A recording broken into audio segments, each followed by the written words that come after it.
अरे आवा हो छठ पूजा के न्यू रैप सॉन्ग तेरा भाई सुजीत।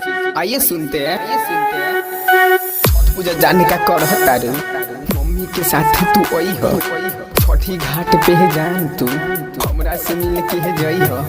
छठ पूजा जान का कर तारू माथे पर दौरा देके आई हो मम्मी के साथ तू अपना घाटे पर जान तू आई हो। अरे घाटे पर जान तू आई हो। अरे घाटे पर जान तू आई हो। तू लहंगा पहन ली हो लखनऊआ होठ में लगई हो लाली होठ लाली तोहर करब इंतजार हम हो जान घाट पे होके खड़ा हो जान घाट पे होके खड़ा तू ही हमर जान हो तू ही हमर सोना साथ में जब तार भाई आई चुपे चोरी से मिले आई हो छठी माई के संग में नारियल तू चढ़ई हो। अरे नारियल तू चढ़ई हो। छठी माई के महिमा महान बा जहान त सहारा जहान बा उनके त कीरा पास चहलत पूरा सना शहर बा। अरे चहलत पूरा सना शहर बा। अरे छठी माई की महिमा महान बा चहलत पूरा सना शहर बा चहलत पूरा सना शहर बा।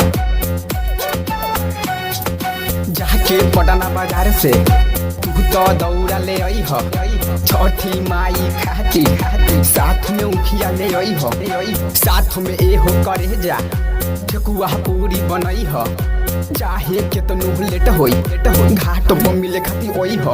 अरे घाट पर मिले खाती ओई हो चाहे केतनो लेट होई संग ही में फटाका उड़ई हो। अरे संग ही में फटाका उड़ई हो। पवन सिंह गाना बजावे के बा खूबे ठुमका लगावे के बा साथ में एहो करे जा खूबे गरदा उड़ावे के बा छठी माई के भजन बजावे के बा खूबे ठुमका लगावे के बा। अरे खूबे ठुमका लगावे के बा मस्ती में सादा गाँव मिल के खूबे मस्ती करे के बा। अरे खूबे मस्ती करे के बा। अरे खूबे मस्ती करे के बा खूबे मस्ती करे के बा। तेरा भाई सुजीत।